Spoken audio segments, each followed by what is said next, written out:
Hello, and welcome to this week's episode of Man, We're Too Old for This, here on the Nerd Eternal Network. I'm your host, the experience that some call Jason, and with me today is... The Blurred Dawn of the Ville, the Toddfather. CDL 113, the droid you're looking for. And today we are discussing the first episode of Moon Knight, the MCU's newest show on Disney+. Warning ahead of time, this thing's going to be spoiler-filled, so if you haven't seen it, go watch it, then come back and listen. Alright, well I haven't seen it, so I'm going to be just asking questions. Alright, go for it. Well, I guess my biggest question, my biggest kind of concern, is he a monster hunter when it starts up? Maybe. Okay.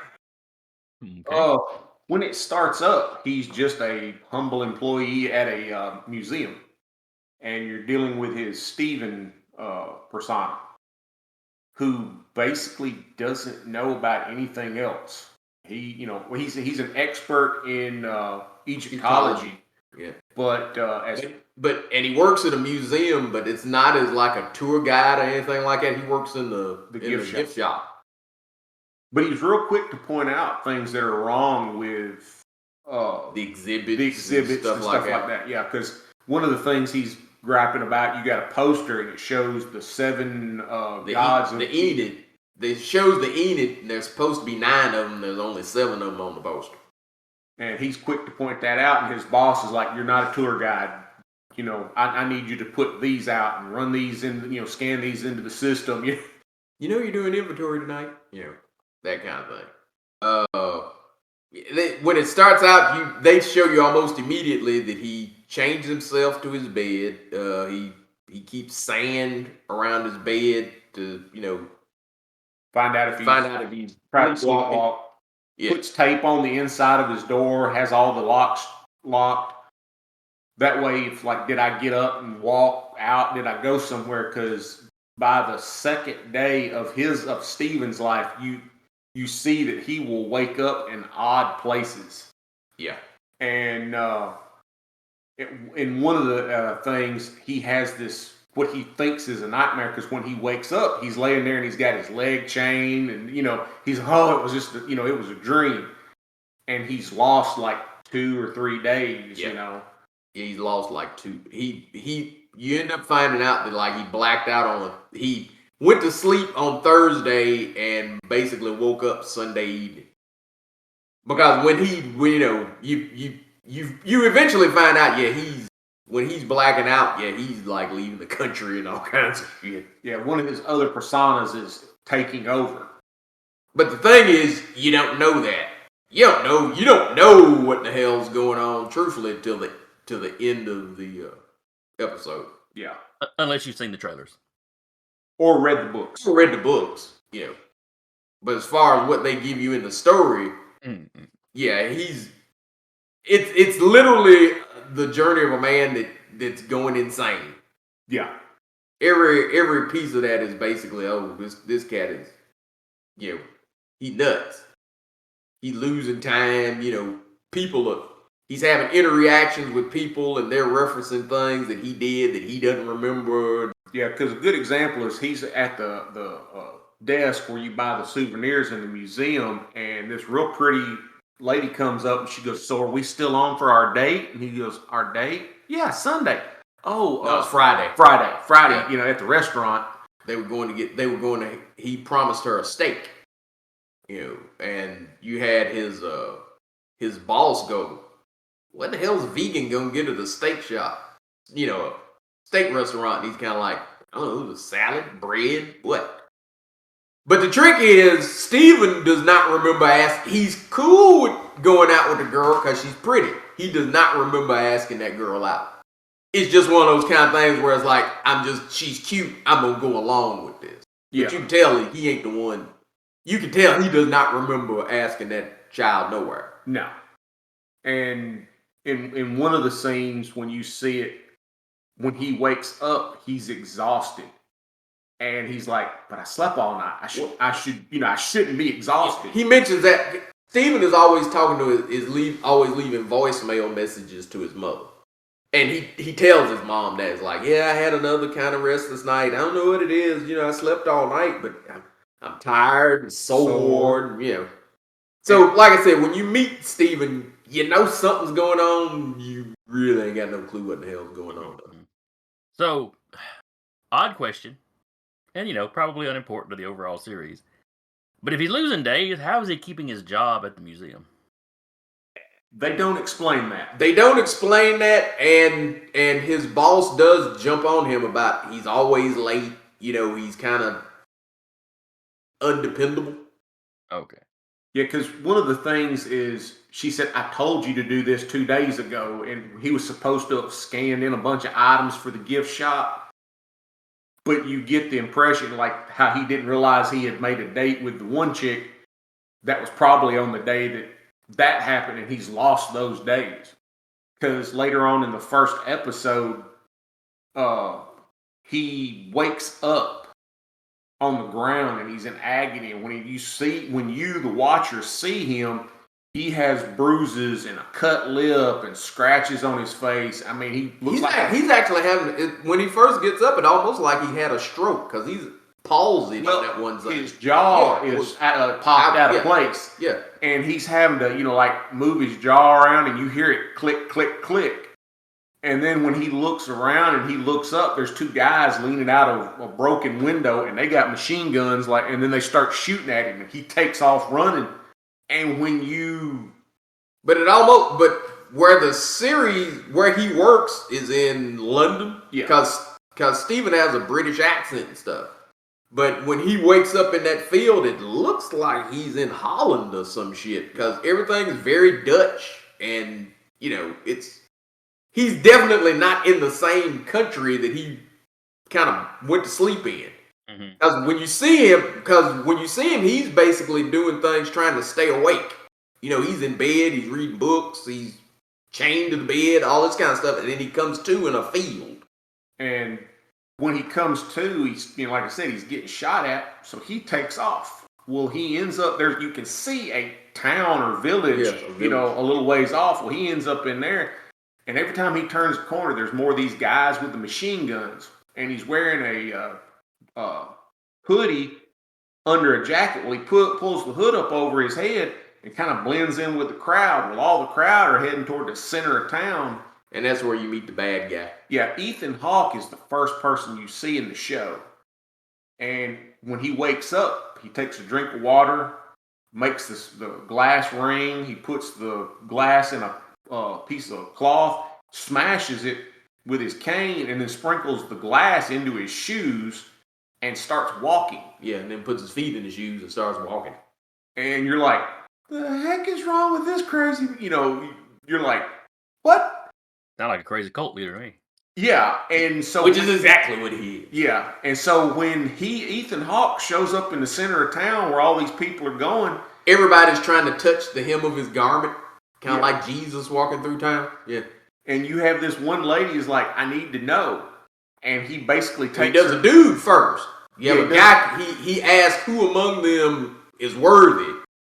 And you have a guy come up first, and he holds his hand, and Ethan's got basically the tattoo of the scales on his inner arm, and the tattoo moves, and it moves a certain way, and he basically tells the guy that he is worthy and good and this and the other, and everybody's like yay, and he dips, and you have an older woman come up and go, you kind of going, who's next? And you have a woman come up and go, well, I want to know. And he asks her, do you accept the fate of the scales, good or ill? And she goes, I do. And he does that same thing where he holds her hand and the scales move again, but it comes down on the other side, and it's basically like, yep, yeah, you kind of failed the test.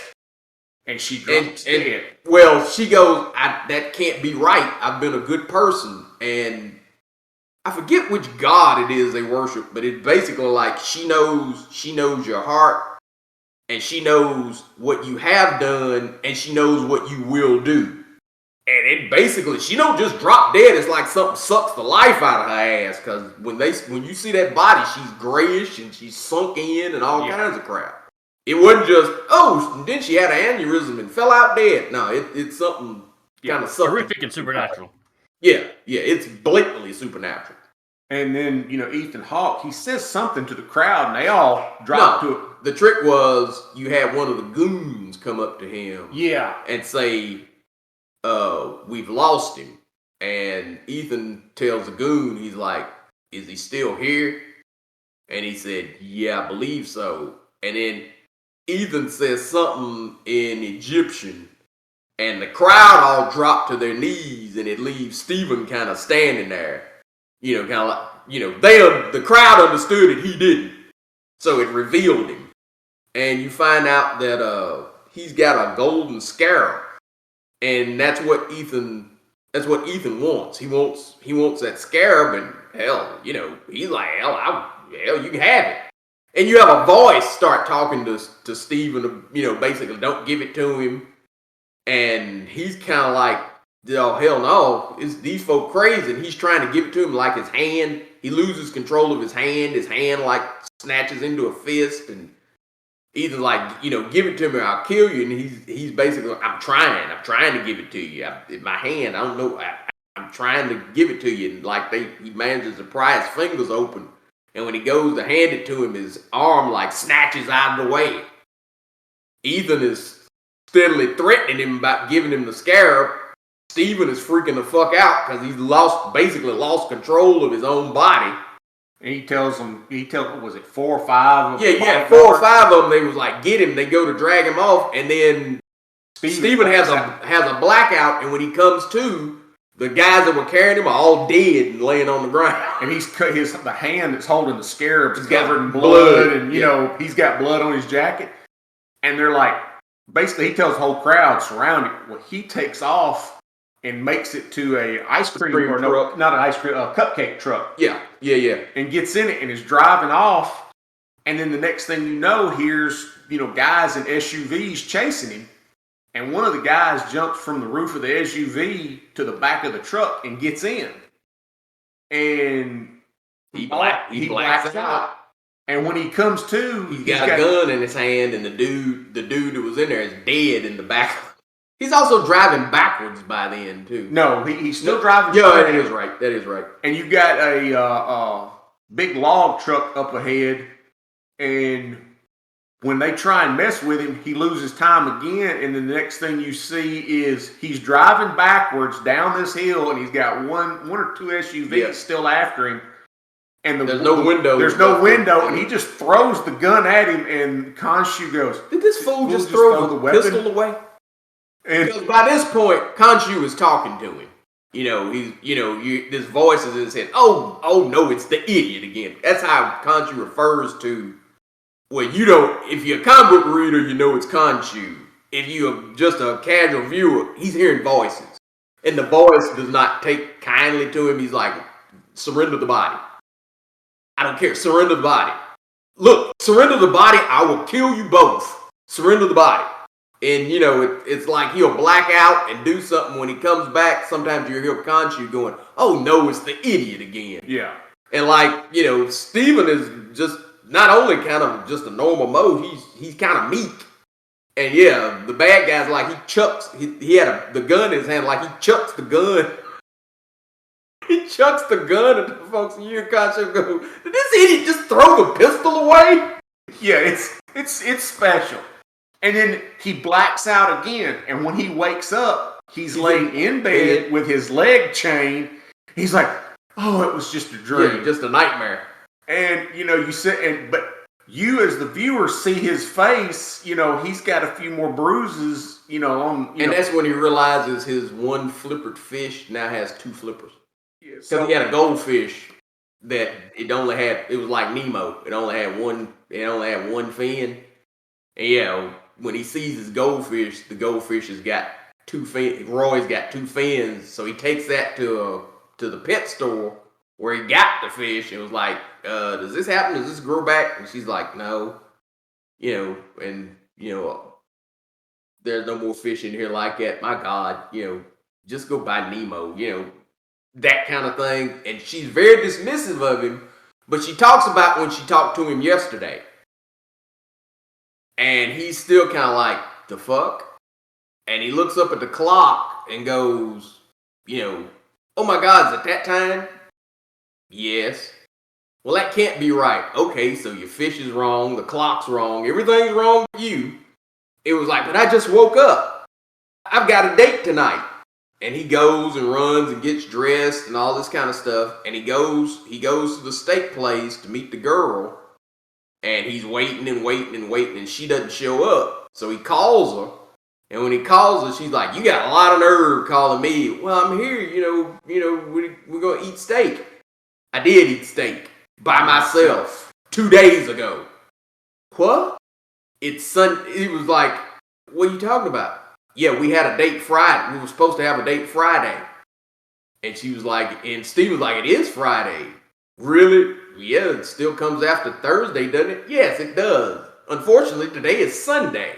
Lose my number. Lose my number. Click. Yeah, and he actually has to ask the waiter what day it is. And he finds out it's Sunday, so he's like losing whole days and shit.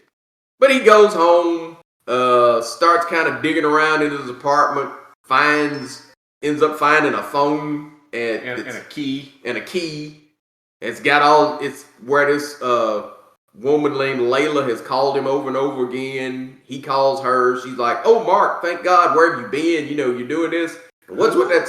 And Steven's kind of like, "Who?" And he's like, "What's with that stupid accent?" And then you hear Khonshu basically going, "Stop digging."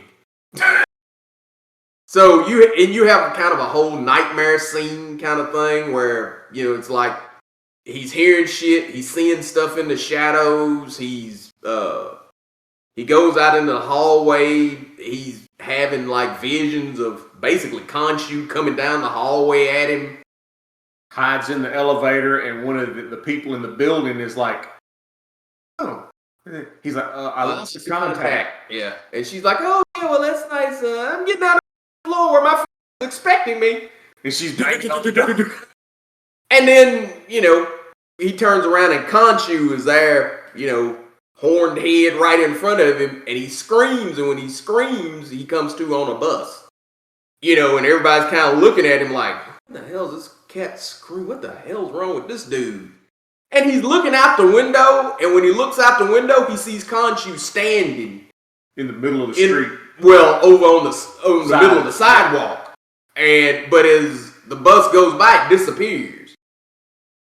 And he finds out that and you end up seeing that Ethan Hawke's character is on the bus with him.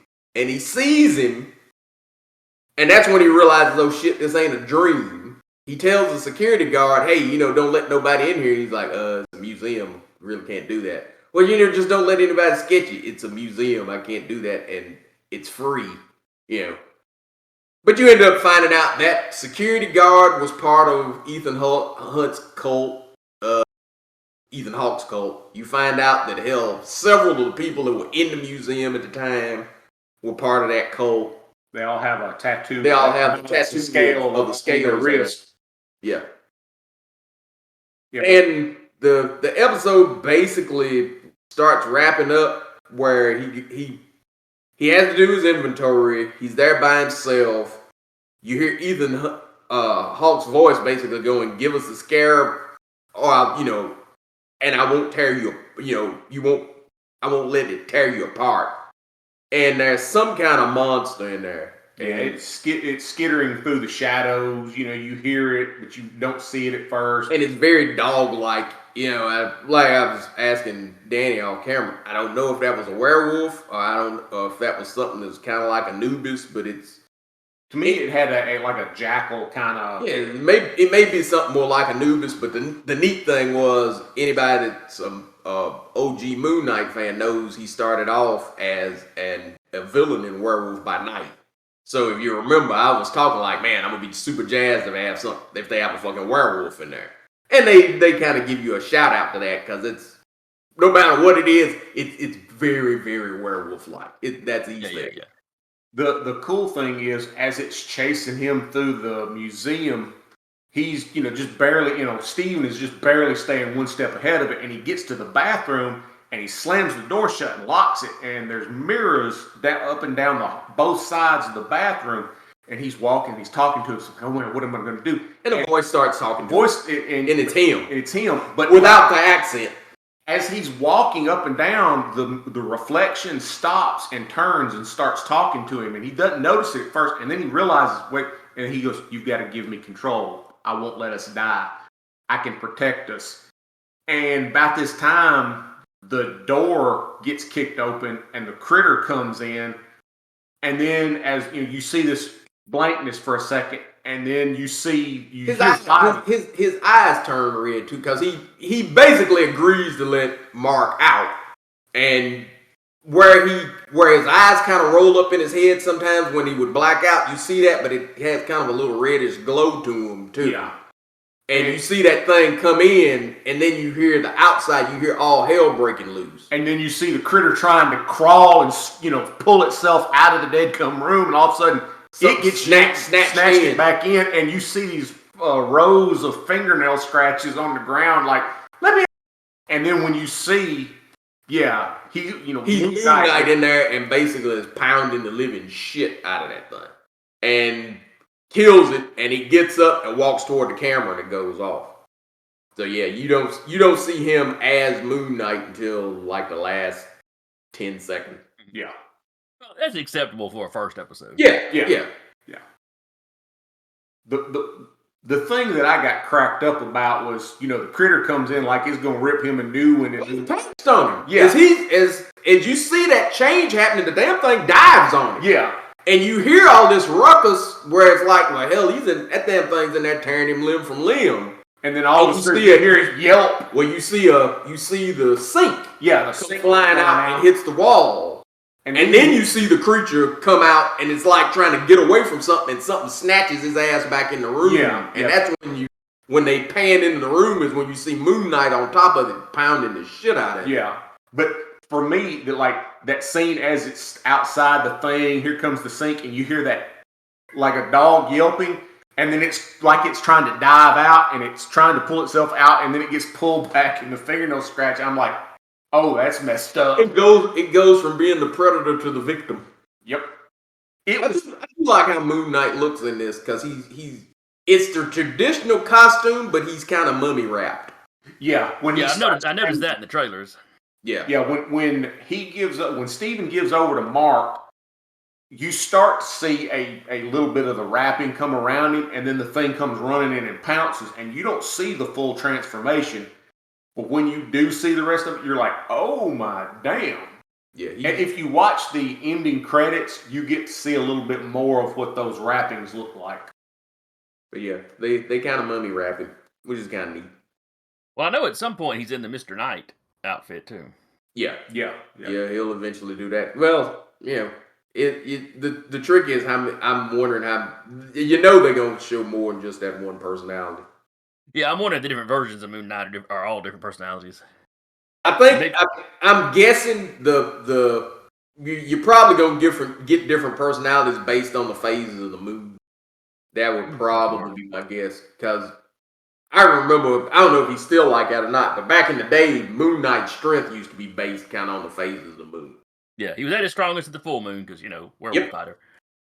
Yeah, when you've got Steven trying to read books and do puzzles and stuff, trying to stay awake, one of the books he's reading, several of the books he's reading are on ancient Egypt, the gods and whatnot like that. And then one of the books, if I'm not mistaken, was like the lunar studies of lunar whatever, The lunar phases. Yeah, lunar phases. And there's a chart up on the wall that to me looked like an old lunar calendar, but it's pretty neat how they handle it.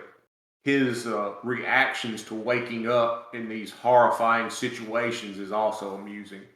Me going into it knowing a little bit about Moon Knight, it cracked me up. My wife was sitting there watching it, and she, after it was over, she goes, okay, I have so many questions. Yeah, I can see somebody that's a complete Moon Knight novice kind of going into that first episode going, what the fuck is going on here? It's interesting. Yeah. Don't get me wrong. It's super. They do a good job in making it interesting, but I can easily see somebody that's just a novice going into that one going, the fuck is going on in this shit? Yeah.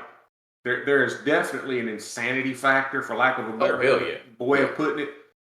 Because some of the stuff that is if let's say if you were having that thing and you woke up and you were suddenly covered in bruises and scrapes and had lost a couple of days, it would freak you the hell out. Well, it's hell, you'd be more freaked out hell when you come to and you're covered in blood and got a gun in your hand. Yeah, and he's sitting there driving a car or a delivery truck, and like I said, comes to, got a gun in his hand, blood all over him. He looks back, there's a dead guy in the back of the truck that he just stole, and the guys are still shooting at him. He looks up, there's a truck full of logs, For guys our age, we've seen, what was that movie? Final Destination.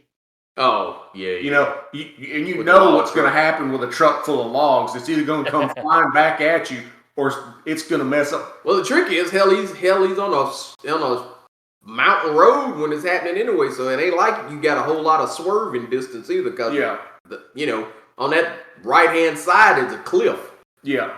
So the whole thing has this horror vibe to it by that point, and you're like, okay. And he's hearing voices. Yeah. He's hearing voices that are not very kind to him.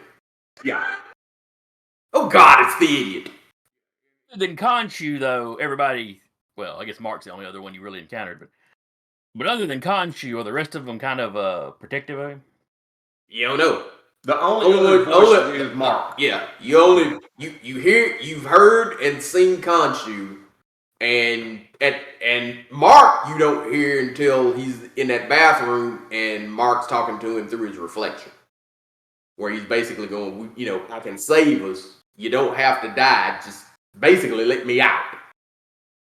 So it's almost like Steven's the normal guy personality. Yeah. And then he's got, other personalities to handle the rough stuff. Well, the trick is, I almost wonder if Steven ain't the protection. Because Ethan's character, like he did the lady and the other guy, when he's talking to Steven in the museum, he does that to him. He gets his hands and does all that and basically judges him, but the scales just kind of shake. They won't go down one way or the other. And he kind of lets him go and he goes, you're full of chaos. You're full of chaos. So I think in some ways that, those multiple personalities may be a protection. Because even Ethan's character talks about the gods having avatars and stuff like that. He's either a priest of this goddess or he's its avatar, one or the other. I have to go back and look to see which one it's supposed to be, because it's not Ma'at, but it's really kind of doing stuff about kind of like justice. Because in Steven's thing, in Ethan's character's thing is, he's trying to let his goddess out because his goddess would basically get rid of evil. Like if my goddess hadn't been betrayed, there wouldn't have been a Hitler, there wouldn't have been a Pol Pot, there wouldn't have been, the Armenian massacre. It wouldn't have been all this because, she kind of got tired of playing by the rules and was basically like, I'm wiping out the sinners. So it's very judgment based. The Hawk's character has this cane and it's got a dual-headed crocodile or alligator, whatever is native to the Nile. And when he's doing this judgment, he balances that on the person's arms and it swings like a pendulum. Yeah. And it was like, okay. Well, yeah, it's got Sobek on the handle. Yeah, Sobek. But I don't think Sobek's who he's worshiping. You had it was two. Didn't you have two, like a god and goddess that both had the alligator motif? One was the male side, one was the female side. I'd have to go back and look and study it up. Yeah, it's been a long time since I studied Egypt's mythology, and that'd be a whole other subject to go into. Yeah.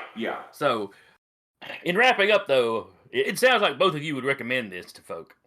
Yes. Yeah, the first one, I put it like this. As far as first episodes go, it's been my favorite Disney Plus first episode. It was better. It was better than the first two of WandaVision. It was truthfully better than the first Falcon and Winter Soldier. Yeah, it was very good. I'm looking forward to see where they go. I'm curious. I'm curious to see how they play it, and and I'm impressed with Oscar Isaac change in personality because just that little bit you see of Mark, he doesn't sound like Steven. He doesn't stand like Steven. He doesn't act any damn thing like Steven. Steven's he's very British and very kind of nerdy and, Peter Parker-esque kind of. He's scared of his own shadow. Yeah, he's very kind of timid. Even when he's like his boss, he is just as hateful as can be to him. He's like, yeah, he's very timid. And when the pretty girl comes up and reminds him about their date, even the boss looks at him like, man, I did not think, she doesn't come out and say it this way, but it's like, I didn't think you had the stones, because he's so meek and mild, and here's this hot chick coming up reminding him about their date. It's like, who are you, But I definitely get to watch. I look forward to checking it out myself then. You'll enjoy it. Should I catch up on Hawkeye first? I wouldn't, but I enjoyed Hawkeye, but I enjoyed it for different reasons than I ain't give a fuck about Hawkeye. I ain't give a fuck about Hawkeye until Kingpin showed up, and then they wrecked him. All right, before we get off on a whole another subject then. So anyway, that's what, that's us on Moon Knight. If you saw the episode and you have something you picked up that you think we missed, let us know. You leave a comment below. You can contact us at thenerdeternal@gmail.com.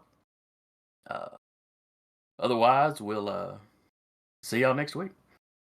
I've been your host, the experience that some call Jason, and with me today has been the Toddfather, CDL 113. And we'll see you next time.